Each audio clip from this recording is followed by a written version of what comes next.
I am the heir to the Wong Group. In order to marry my first love, the wedding was arranged in the most extravagant and grand manner. All the influential figures in the city were invited. However, no one expected that during the wedding procession, my future mother-in-law suddenly demanded an additional $3 million as a dowry to pay off my brother-in-law's gambling debts. Just as everyone thought I would give in to save face, the next moment I turned around and handed the bouquet in my hand to the bridesmaid behind me. I asked, "Willow, will you marry me?" Under the surprised gaze of my mother-in-law, fiancé, and brother-in-law, she smiled, took the bouquet, and said, "I will." Chapter 1. My future mother-in-law, with a smile on her face, blocked the wedding room door and said, "George, your family can't afford this $3 million. We just want to see your attitude." My brother-in-law crossed his arms, the layers of fat on his neck shaking as he spoke. "Brother-in-law, hurry up and pay. The people over there are already demanding their money." My mother-in-law quickly slapped him and gave him a look to silence him. I could already guess my brother-in-law had probably gambled again last night and lost a lot. Taking a deep breath and remembering how my fiancée had teary eyes and begged me to help her escape this family, I finally calmed down. My fiancée is a fragile yet strong girl. I met her at a dinner party where a fat man had shoved a stack of red bills at her, asking her to stay and drink with him. My fiancée bit her lip, her eyes red, shaking her head stubbornly, saying that no matter how desperate she was for money, she would never do such a thing. The men, enraged, threw the money at her face, and the sharp paper cut her cheek. I stepped in. People knew I was from the Wong Group, so they gave me some respect. My fiancée blushed and thanked me, grateful. I felt sorry for her. In today's world, it's rare to find someone who remains pure and doesn't bow down to money, especially when I later learned she came from a family that valued sons over daughters. I wanted to rescue her from this hellish situation. I conned myself and spoke to my mother-in-law in a gentle tone. "Mrs. Liu, this wedding has already cost a lot, and there's an $880,000 dowry. Our family's finances are tight right now, and it's really hard to come up with an extra $3 million at once. How about we get married first, and then we can discuss the rest later?" My brother-in-law suddenly cursed. "Go to hell. After marrying my sister, where are we supposed to get the money?" I frowned. My mother-in-law quickly stopped him, forcing a dry laugh. "I always said the wedding shouldn't be too extravagant. Look at this. What we spent on the wedding could have been given directly to us. My family runs a leading company in the city, and I'm the only child. How could the wedding be done carelessly? Moreover, the money spent on the wedding was not going to be handed over to them without reason." I said, "Can you open the door first? I want to know what Maria thinks." Maria definitely wouldn't want me to pay such a sky-high dowry. My mother-in-law pursed her lips and said that she, as Maria's mother, could take full responsibility for the wedding, but only after I paid the $3 million would she open the door. The groomsmen behind me were silent. David, one of the groomsmen, nudged me and whispered in my ear, "Don't open the door. It's $3 million. Later there will also be wedding shoes and red envelopes for addressing parents. Who knows how much more they'll ask for. What are you going to do, brother, if you can't gather the money? I can borrow some from my dad for you." I shook my head and glanced at the bedroom door lock, which could be opened from the inside. I immediately called out, "Maria, I'm outside. If you're willing to marry me, please open the door." Hearing me calling his sister, my brother-in-law panicked and charged at us like a big meatball. The groomsmen and my brother-in-law jostled with each other. Click. The door opened, but the person behind the door wasn't Maria. Chapter 2.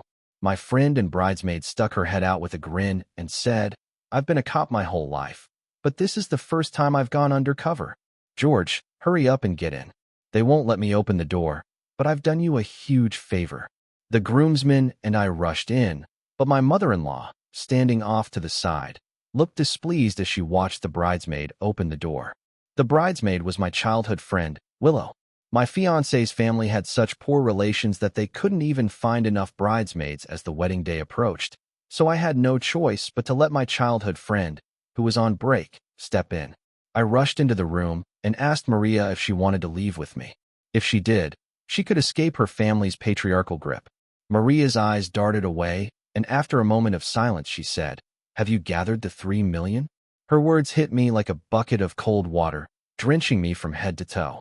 My mother-in-law also pushed her way in, casting a displeased glance at Willow for opening the door, and then smugly she looked at me and said, "My daughter always listens to me. If you want to marry her, call your parents and get the other 3 million, or you'll miss the lucky hour." Willow, hearing my mother-in-law's words, was stunned. She couldn't help but speak up. 3 million for a dowry? That's a sky-high dowry. David immediately stopped Willow, signaling her to stay quiet. Willow, clearly upset, stood behind me. The room fell silent, everyone waiting for my reaction. I looked at my fiancé's face and asked her, "Is this what you think too? If I can't come up with the money, you won't marry me?" Maria's eyes reddened again, and she said, "I want to marry you. But George, my brother lost 3 million last night. Without this money, they'll cut off his hands. I'm sorry, but he's my brother, and I can't just ignore him." I stared at her coldly and said, "If you were already married to me and your brother lost a few more million, would you still expect me to pay off his debts?" Before Maria could answer, my brother-in-law jumped in. "Of course she'll always be my sister. You think marrying her means she's sold to your family? Of course she'll take care of me." My fiancée frowned, but didn't argue. I realized then that she had been deceiving me all along. She promised me that if I married her, I would be rescuing her from a family that valued sons over daughters, and she would sever ties with them and never pay her gambling brother's debts again. The truth was, she wouldn't stop paying her brother's debts. She would just shift the burden onto me. My parents called, asking where I was since the lucky time was fast approaching. Hearing my parents call, my mother-in-law looked pleased, glanced at the time, and smiled. "George, I'm not being unreasonable. The lucky time is almost here. Don't miss it. How about this? You can just write a promissory note for the extra 3 million. My fiancé looked at me with hopeful eyes and said, "Darling, if you write the promissory note, we can get married." Willow, furious, was about to say something but was quickly pushed back by David. I heard David whisper from behind me, "Don't cause trouble, ancestor." Willow muttered under her breath, calling David a jerk, saying George was being bullied and David wasn't helping. I turned to see Willow's eyes red with frustration. Chapter 3. I picked up the bouquet, turned around, and knelt down on one knee. "Willow, will you marry me?" Willow froze. I winked at her, and she immediately understood. Willow pretended to be overjoyed, looking at me with exaggerated starry eyes, and said, "I will." My groomsmen cheered in unison, playing along with us. My mother-in-law was the first to snap back to reality. She rushed over to grab my arm, smiling obsequiously, and said, "George, I was just kidding. You don't need to add the dowry." Maria, stumbling in her heavy wedding gown, barefoot, ran to my side with tears in her eyes. She looked at me and said, "George, are you going to leave me?" Every time I saw her looking so pitiful, I used to soften. I would feel sympathy for her, but this time I only felt disgusted. I pushed her hand away and said, "I gave you a chance. You asked me to save you. I'm sorry, but your family is a swamp. I can't save you. Don't contact me again." After saying that, I grabbed Willow's hand and turned to leave. My brother-in-law, blocking the door, stood like a solid wall in front of us. He shouted, "My sister is your woman. You have to take responsibility." I coldly looked at him and said, "I never touched your sister. She's not mine anymore. I broke up with her. I had always cared for Maria. Until marriage, I was determined not to touch her." My brother-in-law started throwing a tantrum, blocking the door and refusing to let us out. He yelled, "Well, if you broke up with my sister, you still have to pay for the breakup compensation." "What? She's been with you all this time for free. You can't just say you didn't touch her. Pay up." Willow, tying up her hair, said, "Let me handle this. I've never liked this guy." David and I quietly covered our eyes. Willow was the champion of all brawls. After several screams, David and I opened our eyes. My brother-in-law was now lying on the floor. My mother-in-law screamed and threw herself onto my brother-in-law, cursing us with the foulest words. Maria, furious and humiliated, shouted behind me, "George, you're not a man. You're so unreliable. You promised to marry me, and now you're turning your back over something as small as a dowry. George, you're such a jerk, a total jerk." I couldn't be bothered to listen to her anymore. Her words and actions left me cold. I stepped over my brother-in-law and into the wedding car with my groomsmen. On the way to the car, I felt utterly exhausted. Maria was my first love. I had truly loved her. I even fought with my parents for a long time, Only after they finally agreed did we proceed with this wedding. David, driving, noticed I had my eyes shut and was silent for a long time. Unable to resist, he asked, "George, what about the wedding?" He almost made me forget. I quickly called my parents. My mom answered, "Hey son, where are you? Hurry up and come here." I replied, "Mom, cancel the wedding. I'm sorry, I should have listened to you from the start." My parents were silent for a few seconds. They must have guessed what happened and comforted me. They said it was better to cancel the wedding than to regret it later. They told me this wedding could just be a meal with family and friends. After hanging up, Maria bombarded me with calls and messages, saying she regretted everything. Her mom and brother had pressured her, and if she didn't go along with them, wouldn't let her be with me. She kept begging me to come back and pick her up. I sent her a message. "It's over." Maria flooded my phone with messages. She wrote, "You promised to protect me forever. You said you'd be my hero. You said I was your precious rose. Are you really going to give up on our love? George, don't you love me anymore?" I smiled bitterly when I read her messages, then turned off my phone. Chapter 4. I sat in my office lost in thought, reflecting on how I had ended up in this mess over the years where I had alienated everyone just to marry Maria. Yesterday's wedding banquet had turned into a joke. Some of my friends and family had advised me to just endure it for now to avoid embarrassment, but I feared that the longer I stayed, the more trouble would come. Her family would likely bring countless issues in the future. Suddenly, a commotion broke my thoughts as Maria and her secretary barged into the office, shoving each other. The secretary quickly apologized. "Sorry, Chairman Wong. I couldn't stop Miss Maria." I waved my hand, signaling for the secretary to leave. Leaning back in my chair, I asked Maria what she wanted. Maria pouted, looking wronged, with tears in her eyes as she crouched in front of me and coquettishly said, "I'm sorry. Yesterday, it was all my mom's fault. She said if I didn't do what she told me, she wouldn't let us get married. Honey, I still love you. Honey, don't be angry. Please forgive me." I only felt disgusted. I said, "Stop calling me honey. We've broken up. From now on, you go your way and I'll go mine." She trembled and said, "George, I know you're angry. You're mad because I played along with Willow yesterday. I know you're not with her.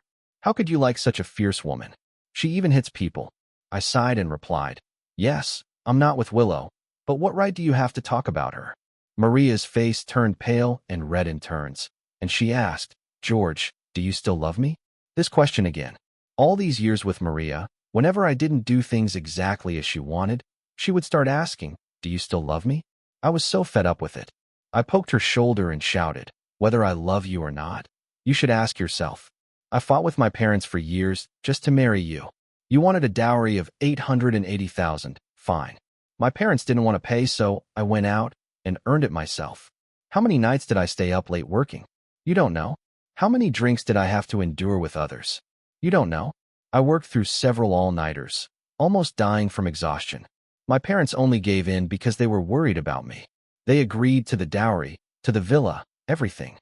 But you and your mom and brother just casually asked for another $3 million? Sure, my family can afford it, but that doesn't mean we're made of money. You can't just take advantage of me because I like you." My emotions were running high, and as I said this, I couldn't help but feel my eyes redden. Maria still looked at me with a pitiful, pouty face. She was always like this, never seeing her own problems, always placing herself as the victim. In her mind, I was supposed to always accommodate her. Her reaction suddenly made me realize Maria and her family would never change. I took a deep breath to calm myself and said coldly, "All right, I have nothing more to say to you. From now on, let's stay out of each other's lives. Never show up in front of me again. Please leave." Maria refused to leave. She suddenly knelt in front of me, choking on her words. "George, for the sake of all these years, I'm not asking you to marry me again. But can you lend me $3 million? If I don't get it, my brother really will have his hand chopped off. Give me the $3 million and I'll do anything you want." As she said this, she started to undress, revealing her white shoulders. I stared at her dumbfounded, feeling like a stranger to her. She seemed nothing like the fragile yet strong girl I had once known. Over the years, I had pitted her to take responsibility for her. I had been patient, even resisting the final step with her. I would rather suffer myself than push her, and now she was casually undressing herself. "Get out," I said, picking up the phone. Secretary, come in. There are cameras in the office. If you're thinking about accusing me of something, forget it, I said as I lit a cigarette and stood by the window, staring at the traffic below. Maria, feeling wronged, got up and dressed herself. I asked, are you leaving on your own, or should I have someone throw you out? She said, George, can't we go back to the way things were? I replied, no. I took a deep drag of the cigarette, the smoke filling my lungs before it slowly drifted up. The secretary knocked outside the door. Chairman Wong, may I come in? Maria, trying to save face in front of others, quickly fixed her clothes, grabbed her bag, opened the door, and walked out. Chapter 5. As soon as I finished work and arrived at the parking lot, I saw Maria's mother standing next to my car with an arrogant expression. She spoke up, George, you have an attitude problem. If you really wanted to marry Maria, you should have come begging me long ago. If you could just beg us a little, we might consider forgiving you.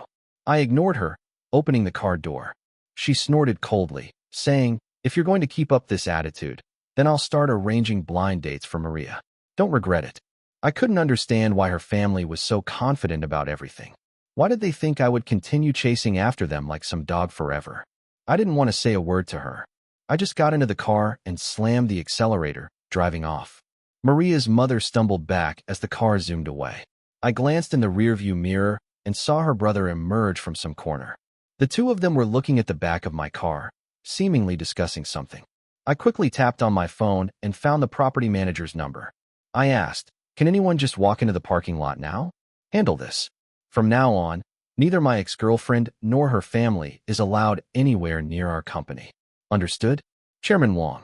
The next day, on my way to the office, Maria's mother suddenly dashed out from somewhere and threw herself in front of my car. Fortunately, my car had an automatic obstacle avoidance function, and with an emergency brake, I barely missed her. I got out of the car in a fury, shouting, are you trying to die? Are you planning to sacrifice your life to pay off your son's gambling debts? Are you trying to frame me? Maria's family had constantly lowered their status in my eyes, and I couldn't help but think the worst of them. Her mother's attitude was completely different from yesterday. She was holding a lunchbox and smiling obsequiously. Son-in-law, you're overthinking things. Yesterday I saw that you looked a little worn out, so I made some chicken soup for you. Try it, it's still hot. Looking at her forced smile with crow's feet and a double chin, I felt disgusted. When people offer too much kindness for no reason, it's either deceit or manipulation. Grinding my teeth, I said, get away from my car. If you bother me again, I'll call the police. She stubbornly lay across the hood of my car, preventing me from driving off. She said, George, I'm begging you. Please give Maria another chance. She's been crying at home all day. Maria really does love you. Where was this concern before? When I went to pick her up for the wedding, she didn't have this attitude. I stepped on the reverse gear and hit the gas pedal. She grabbed the lunchbox and chased after my car. I drove around her, and as soon as I got back to the office, the first thing I did was switch cars to avoid any further harassment from Maria's family. Chapter 6. After I kicked Maria out of my office that day, I didn't hear from her again. David suddenly contacted me, looking all mysterious, claiming he had a huge secret to share with me. George, this is a really big secret. Do you want to hear it or just 998 yuan? I'll tell you everything. I wasn't in the mood and couldn't stand David's annoying attitude, so I said, no need. Keep your secret to yourself. David, unable to get what he wanted, paused awkwardly. I knew exactly how he worked. Sure enough, David grabbed my arm and said, forget 998. How about 98? I rolled my eyes and said, no need. Just let it remain a secret forever. Seeing I was about to leave, David hurriedly grabbed me and gritted his teeth. Don't go. I'll tell you. Your little brother, because he couldn't pay back the money, had one of his fingers chopped off. I asked, that's it? He replied, isn't that enough to vent your anger? He made things difficult for us during the wedding procession. I sneered, about to walk away when David grabbed me again and said, come on, I'll take you somewhere. Without waiting for me to respond, David dragged me to a dinner party. I asked, what am I doing here? Just as I spoke, I saw Maria again. She was standing next to that fat man who had harassed her when we first met, with his arm around her slim waist. I felt a bit confused, but didn't show it. After all, there was no longer anything between us. During the dinner, The fat man kept pushing Maria to drink for him. At first, she obediently drank, but as time passed, she couldn't handle the alcohol, and I saw her throw me a pleading look. I ignored it. When I helped her before, it was because I saw she couldn't resist the harassment, but now she was voluntarily at this dinner as an accessory. The fat man started touching Maria's thigh and gave it a hard slap, laughing as he looked at me and said, "Bro, I remember you. Back then, you were arguing with me over Maria." He took a puff of his cigar and said leisurely, "I know you're the heir to the Wong Group, so I didn't take it too seriously, but your taste is awful." He seemed to remember something and burst into laughter, saying, "A woman like her, just throw a bit of money and she'll go with you. You still wanted to marry her? Everyone in our little circle has had her, and you still want to take the plunge? You're still young." His words made the atmosphere around the table awkward. Maria looked like she was enduring something and wanted to refute him, but didn't dare speak out, giving me another pleading look. I gave David a glance, and he immediately understood, acting like he was familiar with the fat man, putting an arm around him, saying that he had drunk too much and was talking nonsense. I got up to go to the restroom. After all, Maria had once been the woman I loved, someone I treated as precious, yet now she was being humiliated like this. I looked at myself in the mirror, not sure whether I was the foolish one or if Maria was the tragic one. Maria suddenly appeared behind me, her eyes brimming with tears, saying, "George, I'm not like he said. I just need the money. I had no choice." I replied, "It's none of my business." I washed my hands and was about to walk past her. Maria grabbed my sleeve, gritting her teeth and saying, "George, how can you be so heartless? If you had just lent me $3 million, would I have ended up like this? Would my brother have lost a finger?" I frowned and said, "I didn't make your brother gamble, nor did I make you come here to drink." I forcefully yanked my arm away from her and continued, "Why are you blaming me for the things you and your family have done wrong? I didn't go after your family, but don't think I couldn't have. I could crush you and your family easily. I'm not dealing with you out of respect for the past, so get lost.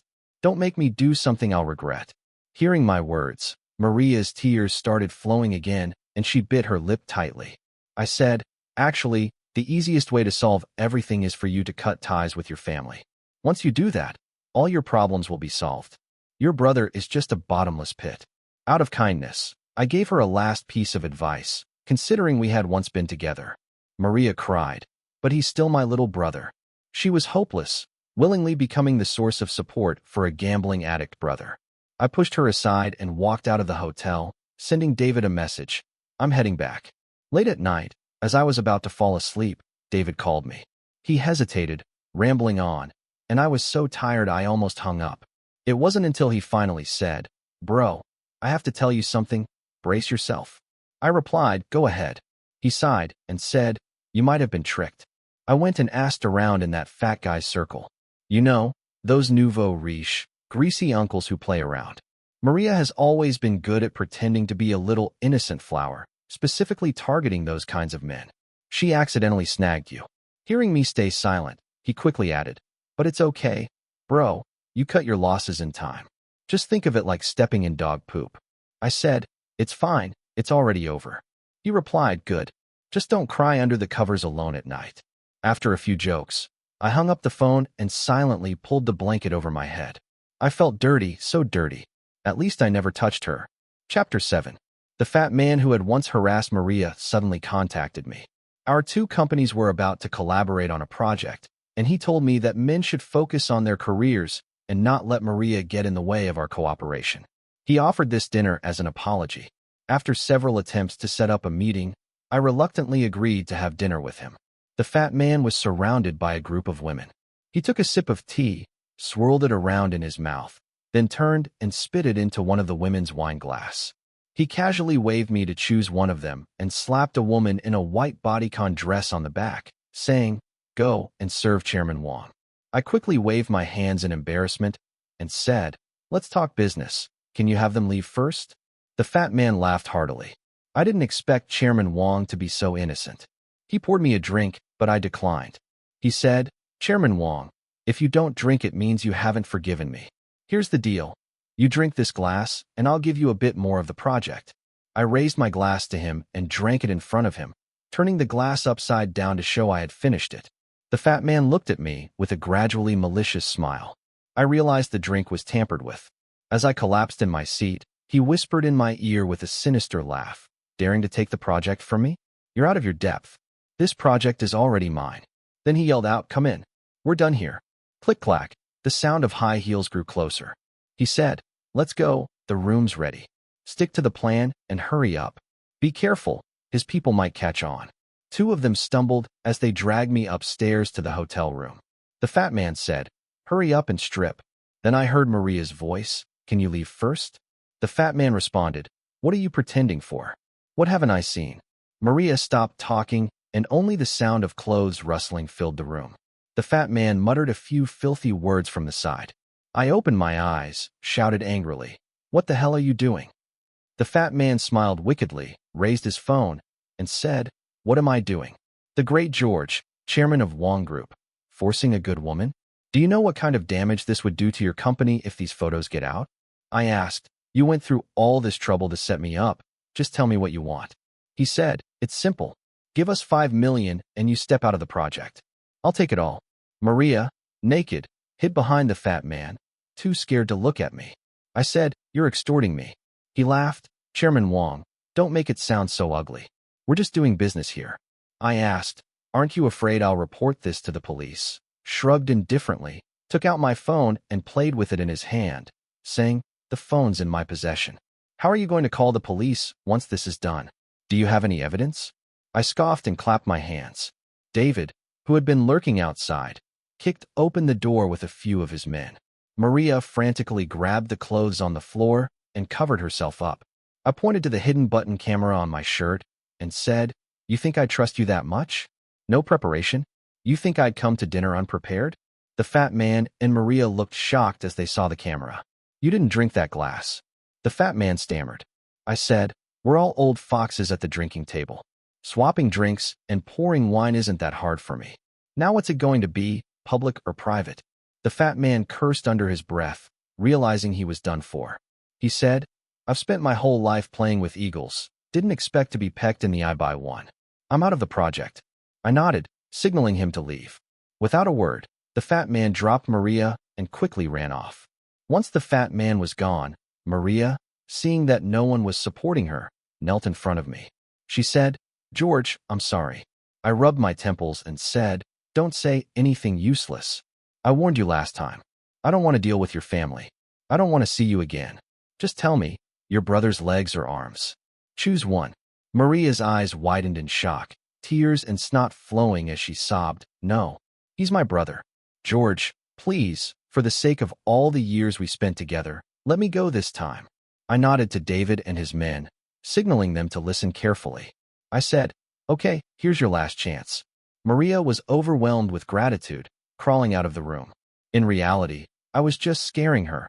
I would never engage in criminal activities. Chapter 8. As time gradually returned to normal, my family began pressuring me about marriage and introduced me to potential matches. Finally, it was the weekend and I didn't want to go home. I dragged David out to have tea with me. David looked at the floating tea leaves in his cup and said, "Big brother, you called me out, but you haven't said a word. We can't just sit here doing nothing, right? A friend of mine just opened a private club. Do you want to go check it out?" I thought about it for a moment. It could help pass the time, so I agreed. Just as we were about to head out, my phone suddenly rang. I answered the call. It was that family causing trouble again. The police asked me to come help them rescue a hostage. My former brother-in-law, Marco, had been pushed to his limits by loan sharks and was now holding a knife to his sister Maria's neck, threatening the police to give him $5 million. The police refused, and Marco then threatened to kill Maria unless I came to speak with him. I couldn't help but laugh bitterly. Maria's life or death wasn't my concern. They were just a bunch of sibling quarrels, so I said, "Sorry, I have no relation to his family. Can I refuse to go?" The police seemed a bit hesitant, but insisted that I should come. They said Marco was emotionally unstable and might do something irrational to the hostage. Reluctantly, I agreed to cooperate with them and headed to my ex-mother-in-law's house. The area was completely sealed off, and the police wouldn't let me inside for my safety. They only allowed me to stay outside the window and communicate with Marco. Marco was agitated, the kitchen knife pressed firmly against Maria's neck, leaving several bloody streaks on her skin. Maria's face was filled with terror. My ex-mother-in-law stood next to me, crying and shouting for her son to calm down, while also demanding the police gather money to save her daughter. Marco stood in the corner, just out of view of the window. Outside, snipers had already taken their positions, and a middle-aged police officer was trying to persuade Marco not to do anything rash. Maria, her face streaked with tears and snot, was standing in a puddle of yellow liquid. She saw me and got excited, wanting to say something but not daring to speak. The knife was pressed tightly against her neck. Marco hid behind Maria, her small frame no match for his larger body. He only kept his head hidden behind her. He peeked out at me, then pulled his head back, shouting, "George, your family is so rich. You can't give me $5 million? Are all you rich people so cold-blooded? Can't you help someone out?" My ex-mother-in-law dropped to her knees in front of me, begging, "Son-in-law, please give him the money. He's still just a kid. He doesn't know what he's doing. He's been pushed to the edge. Please have mercy and save him. You're the only one who can save our family now." The middle-aged police officer helped her to her feet, trying to calm her down. I didn't say I'd help him or not. I just stood there coldly watching their family drama unfold. I suspected this was another one of their schemes to get money, but this time the police had been involved. I silently wondered what would happen next. If I gave him the money, Marco would likely ask for an escape vehicle, but with the current police force and technology, he wouldn't be able to escape. If I didn't give him the money, would he really kill his sister? Marco, seeing I wasn't saying anything, began to break down, crying, "I've been forced into a corner. They already chopped off one of my fingers. They said if I don't pay them back, they'll cut off one of my legs. If I can't pay the money, I might as well die with her." When I still didn't respond, his anger flared and he shouted, "Do you think I want to use my sister as a hostage? George, I hate you the most. I was going to kill your parents and take your family's wealth. But," he choked up, "you guys have such good security. I didn't even have a chance to get close to your parents. Why? Why are some people born with everything while others are born with nothing?"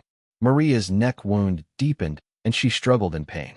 Marco's face twisted with rage as he shouted, "If I'm going to die, I'll drag you down with me." He then threw the kitchen knife at me.